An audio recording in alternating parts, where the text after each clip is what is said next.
Bismillahirrahmanirrahim. Assalamualaikum warahmatullahi wabarakatuh. Kita doakan sama-sama semoga kita dimurahkan rezeki dan juga diberikan kesihatan yang baik.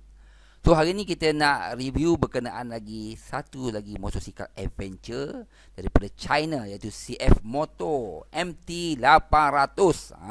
Ini adalah edition Explore dan boleh dikatakan ini adalah yang terkini. Dan banyak dah perubahan yang dibuat daripada MT800 sebelum ini. Yang ini boleh katakan version kedua dan hampir ketiga. Dan harga dia adalah lingkungan dalam 57,800. Okey, motor ni adalah daripada enjin KTM 790. So, apa yang menarik tentang motosikal ni? Okay, ini bagi pandangan saya lah kan. Dengan kapasiti enjin 800cc sebuah motosikal adventure yang agak murah lah berbanding dengan motosikal adventure yang lain, tapi dengan spek yang lebih menarik lah. Speknya memang mantap. Okay? Cuba lihat motosikal ni secara umum. Cuba lihat tu. Cantik tak? Bagi saya sangat cantik. Okey, lepas tu touchscreen 8 inci. Nampak? Sebelum ni 6 inci. Dia dah upgrade pada 8 inci. Nampak? Boleh touch. Boleh touchscreen. Jarang kita jumpa. Okey. Okey. Kemudian, cuba tengok tu. Suspension. Tengok tu. Boleh laras. Wah, tengok tu. Suspension fork depan boleh laras. Dan juga belakang. Hoi, memang menarik sungguh kan. Dengan tangki minyak yang besar. Okey, bunyi yang padu. Apa lagi anda nak? Okey, kemudian saya dimaklumkan motosikal ni dah ada traction control.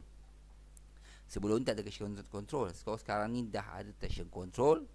Kemudian ada ABS, okey, ada TPMS, sensor tekanan tayar depan dan juga belakang. Oish.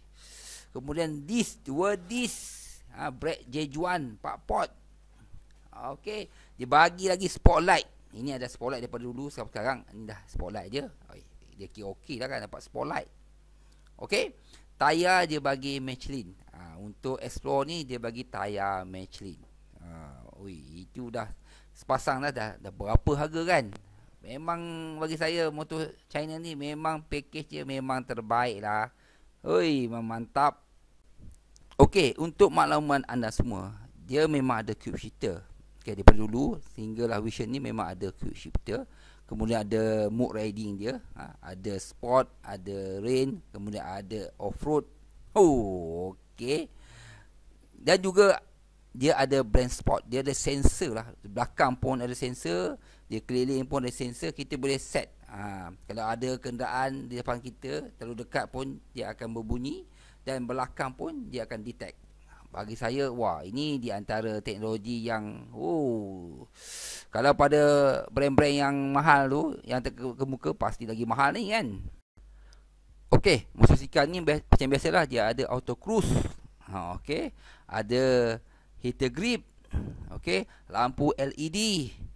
Kemudian dia bagi 3 tong. Semua package dah lengkap sebagai motor adventure lagi. Apa yang kita nak semua dah ada dah.